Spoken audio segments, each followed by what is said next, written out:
os irmãos da paz do Senhor, amém? Amém.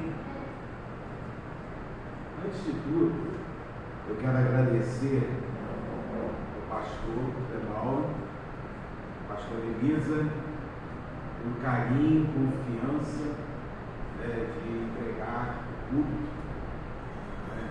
a mim. Eu agradeço por isso. Quero deixar uma reflexão dos irmãos nessa manhã, que se encontra no livro de Josué, no capítulo 1. E diz que Deus, diz para este homem, para esse jovem na época ainda, que ele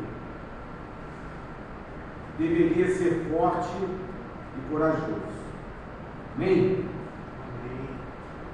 Forte e corajoso é o que a vida nos diz todo dia, para nós sermos fortes e corajosos. Eu acho até que é uma combinação perfeita. Porque o que adianta uma pessoa forte e medrosa, ou uma pessoa medrosa ou forte e fraca? Então, forte e corajoso é o que a vida pede para mim e para você todo dia.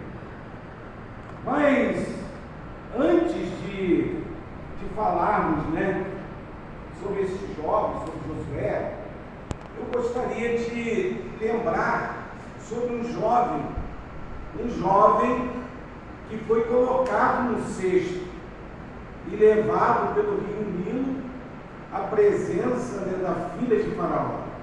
E aí ele foi criado pela filha de Faraó para ser um faraó. Mas ele cresceu, aprendeu, mas por causa dele ter matado um egípcio, ele simplesmente foi para o deserto, para então lá no deserto aprender a ser um pastor.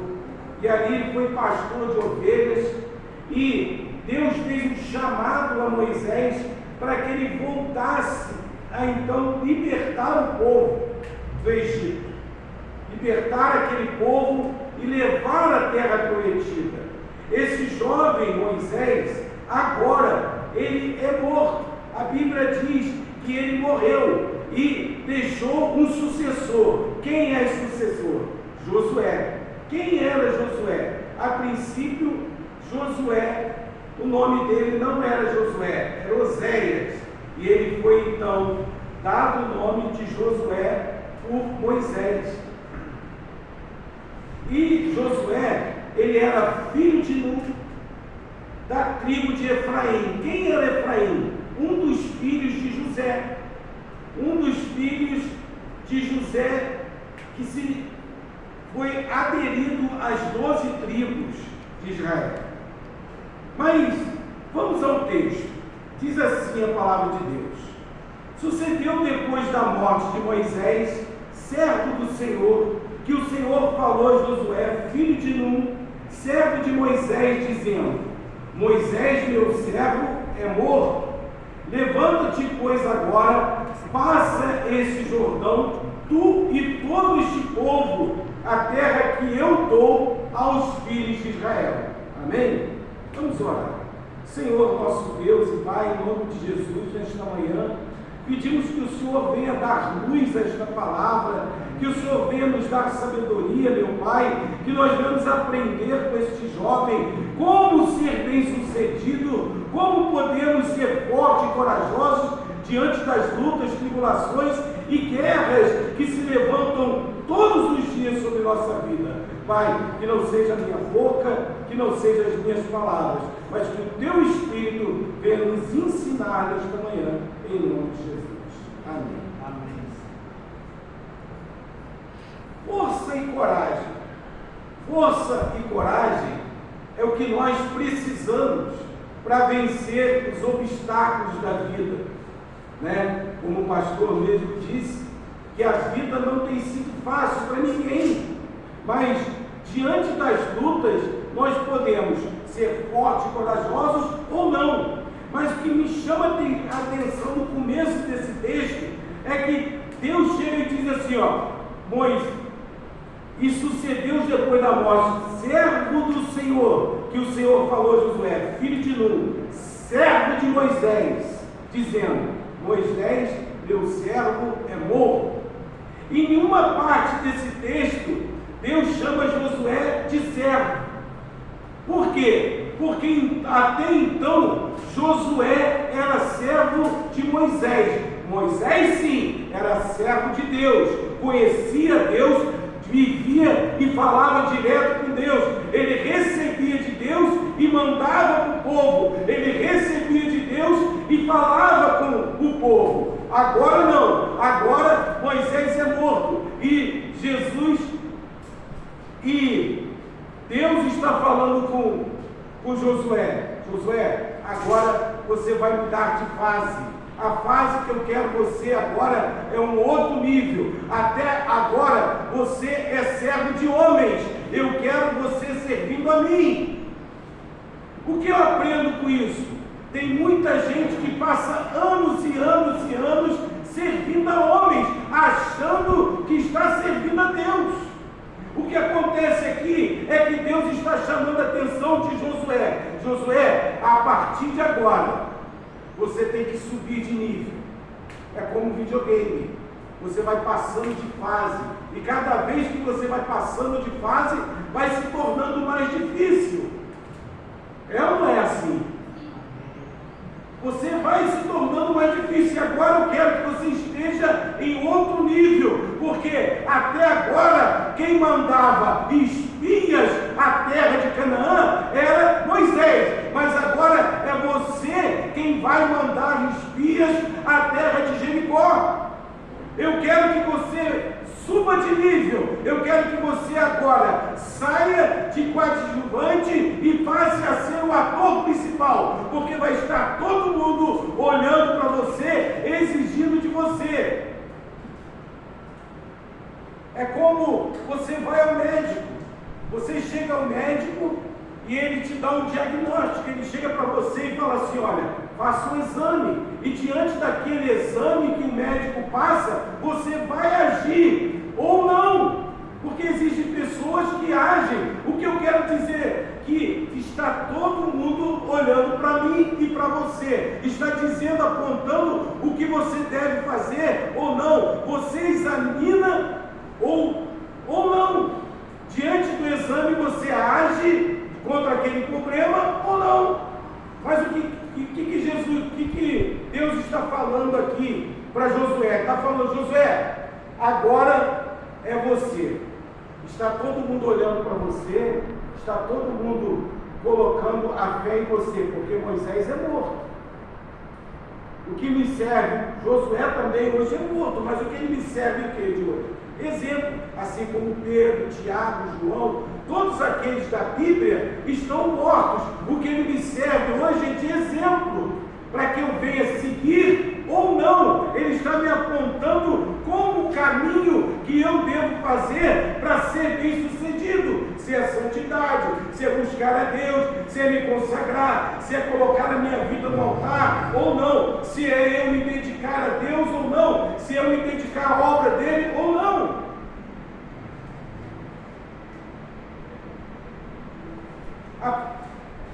Aqui em Josué, no capítulo 1, versículo 17, o povo agora está olhando para Josué.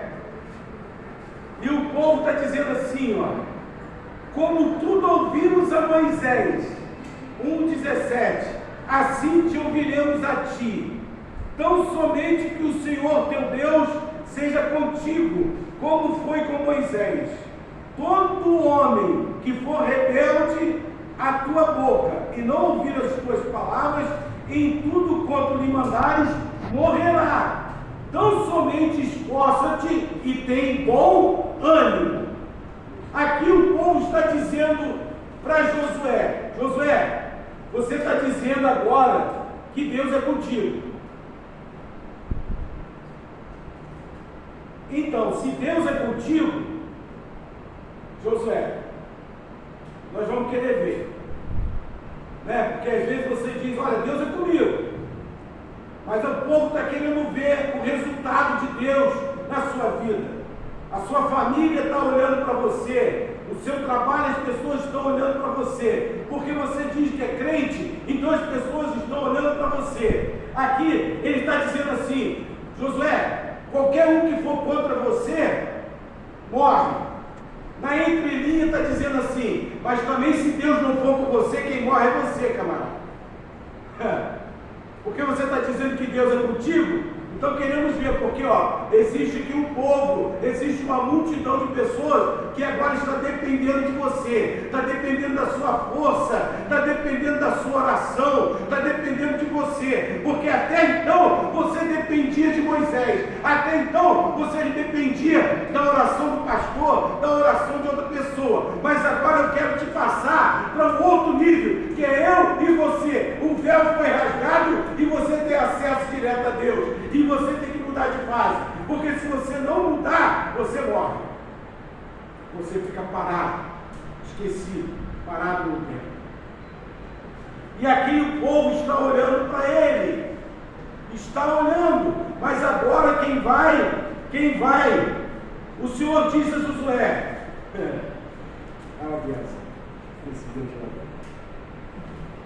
e o Senhor disse a Josué: este dia começarei a engrandecer-te perante os olhos de todo Israel, para que saibam que assim como fui com Moisés, assim serei contigo.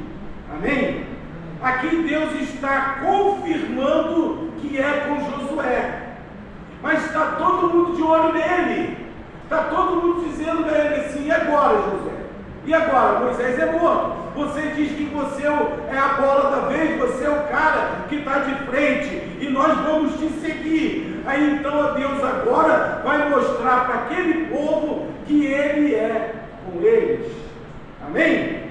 E é com Josué.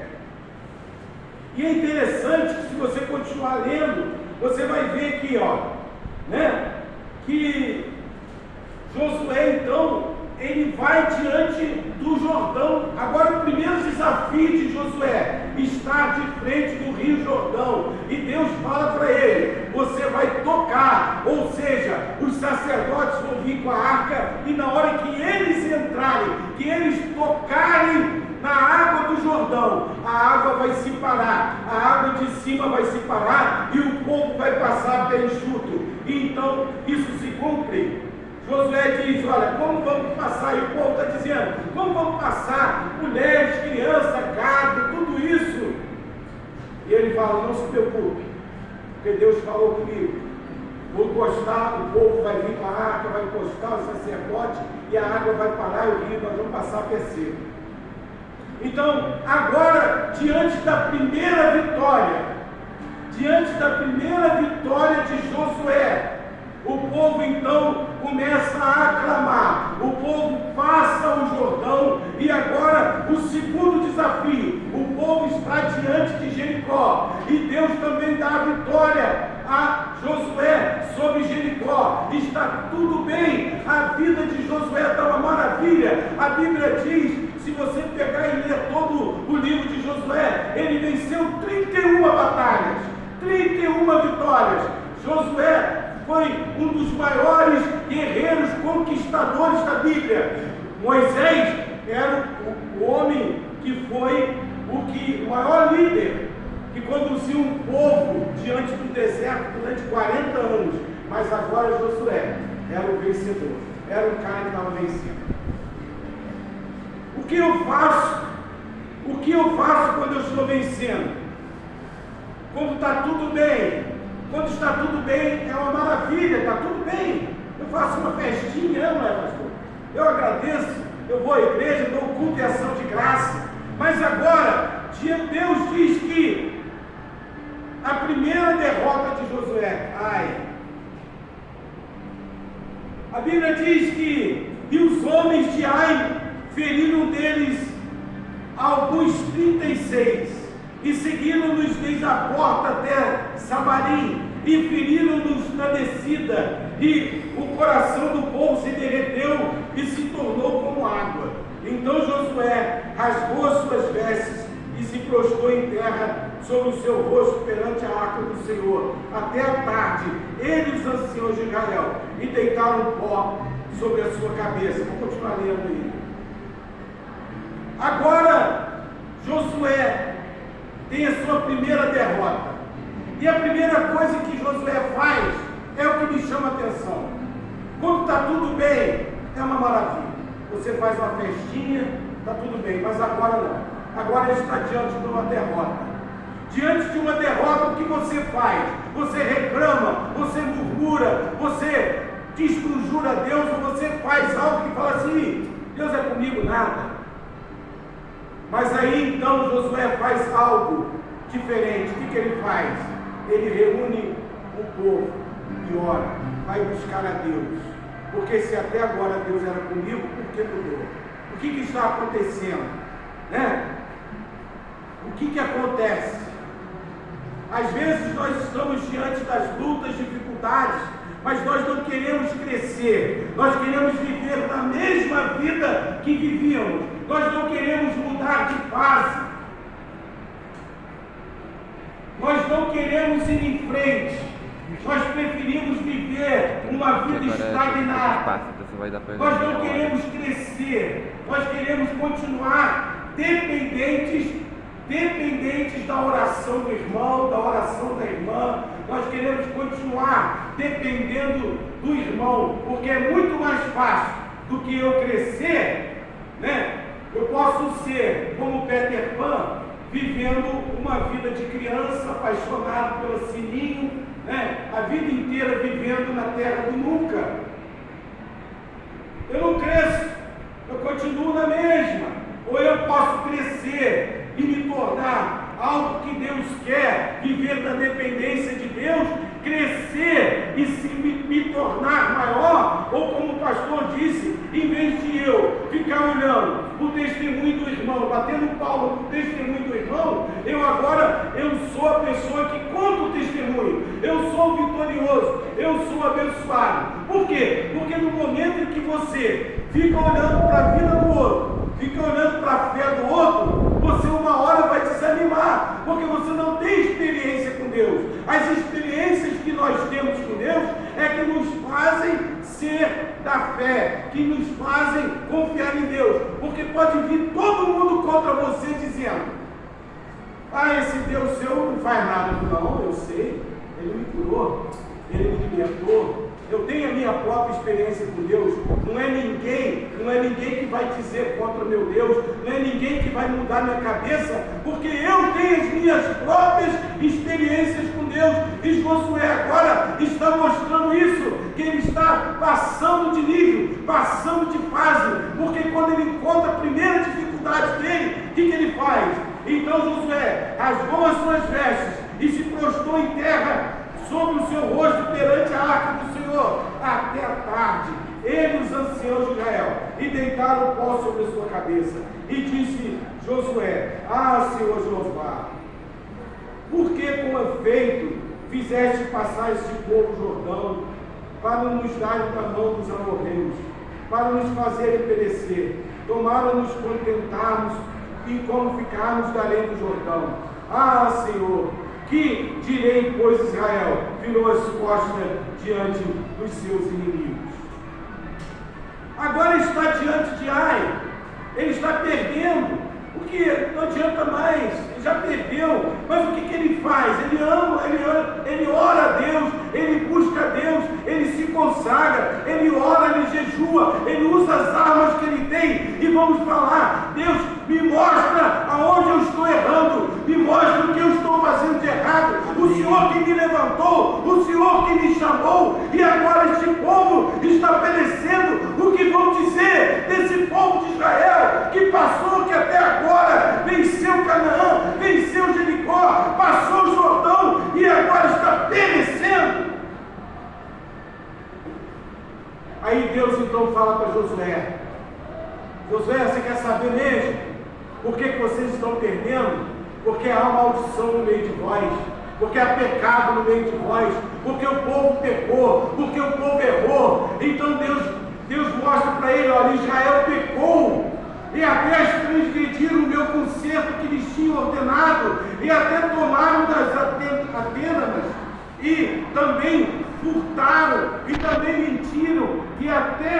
debaixo da sua bagagem o puseram. Muito triste. E disse Josué: por que nos turbaste? O Senhor te turbará a ti este dia. E todo Israel o apedrejou com pedras, e os queimaram a fogo, e os apedrejaram com pedras. Deus vai e mostra. Josué então chama o povo e fala assim: olha, você sabe por que nós estamos perdendo?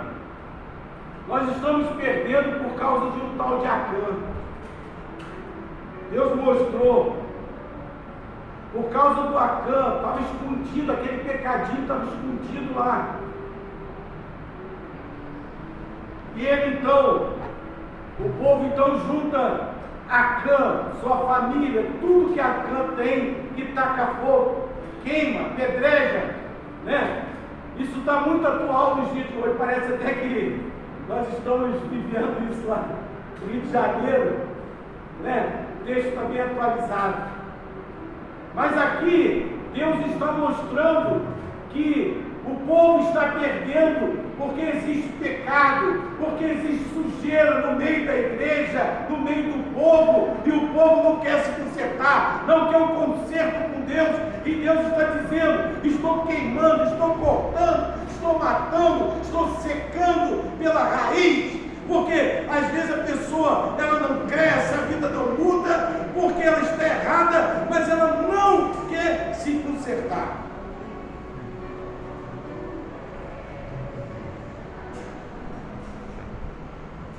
É como a história daquele mineiro, que ele estava lá no meio da roça, e de repente passou o trem. Veio o trem, e ele pegou a foice e falou assim: a próxima vez que ele passar aqui, eu vou dar uma foiçada nele. Ele viu aquele trem, pensou que era um monstro, né? Aí foi lá para a linha do trem, esperando o trem passar. Quando o trem veio, ele deu uma foiçada no trem, o trem jogou ele longe, ficou 1 ano de cama, tudo quebrado. Aí ele melhorou, um dia foi na cidade, aí ele passou em frente a uma loja, aí viu lá um ferrorama, um trenzinho, entrou na loja, quebrou o trenzinho, o cara todo, meteu um machado no trem, quebrou tudo. O dono da loja falou para ele: o que houve, rapaz? O que aconteceu? Ele falou assim, disse: quando está pequenininho assim é bonitinho, mas quando cresce faz um estrago danado. Às vezes o pecadinho está aí, você fala: não deixa ele aqui, é tão bonitinho, mas deixa ele crescer, não corta ele não quebra ele não, para você ver o que acontece. Ele vai criando raiz, ele vai crescendo, daqui a pouquinho se acostuma com ele, e quando você vê, o diabo já entrou, fez a base. É como aquela raposinha que entrou no galinheiro. O que eu quero dizer para você nesta manhã: você tem que passar de nível. Talvez você diga assim, ó, tem por que ir por isso, pastor? É como a irmã ali disse, tem muita gente que ela não quer crescer, ela não quer compromisso na igreja, porque ter compromisso na igreja exige muita responsabilidade. Ela não quer casar, porque casar exige muita responsabilidade. Ela não quer um ministério na igreja, porque exige muita responsabilidade. Ela não quer ter filhos, porque ter filhos exige muita responsabilidade. Crescer exige muita responsabilidade.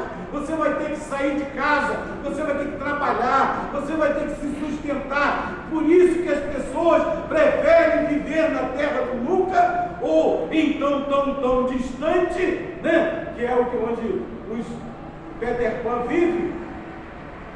Eu não quero crescer, eu quero continuar assim do meu jeito, eu quero continuar dependendo da oração do pastor, mas Deus está te chamando nessa manhã. Deus está te chamando para que você mude de fase. E para que você vença esse problema, para que você vença essa dificuldade, é necessário que você venha crescer, que você não possa mais viver na terra do nunca, tão distante de Deus. Você tem que viver perto de Deus, você tem que ser amigo de Deus, você tem que ser em outro nível. Você não pode mais depender da oração do pastor. Você tem que depender da sua oração. Você tem que abrir o véu, entrar na presença de Deus e ter acesso às bênçãos de Deus. Porque, como diz o pastor, a cruz, negue-se a si mesmo, pegue a sua cruz e siga-me. Agora, Josué descobriu, foi matado, foi quebrado. A terra de Ai está lá, esperando pelos homens de guerra. E agora então Josué diz assim, então Josué levantou-se e toda a gente de guerra para subir contra Ai. E escolheu Josué 30.000 homens valentes e valorosos e enviou-os de noite. A primeira vez que Josué manda 3.000 pessoas, 3.000 soldados, perderam, foram milhares. Agora ele pega e manda quantos? 30.000 homens. Olha a diferença. Ele manda 31 homens, 31.000 homens, pastor. Por quê? Porque agora o pecado foi vencido. Você diz, mas para que mandar tanta gente? A campo foi descoberto. Porque o certo é você usar todas as suas forças contra o seu problema. Você não pode ser meia boca. Você tem que usar todas as suas forças. Eu vou investir tudo para vencer. Eu quero descobrir por que eu estou endividado, por que minha família está ruim, por que meu casamento está ruim, por que eu estou vivendo essa vida financeira amarrada, por quê? Porque eu não quero mudar, porque eu estou aqui trabalhando anos e anos nessa empresa e não muda, por quê? Porque você tem medo. Assim não. Ele vai e usa toda a sua força e vai contra o povo de Ai e vence. É interessante que aqui Josué vence. Ele usa toda a sua força para vencer. É muito interessante. O que você tem feito para vencer esse problema? O que você tem feito para mudar, para subir de fase? Como o pastor disse, a graça existe, mas ela não é de graça, porque exige de você um comprometimento, uma responsabilidade, uma renúncia e uma oração. Você tem que orar, jejuar, buscar a Deus, renunciar à sua vida, porque na cruz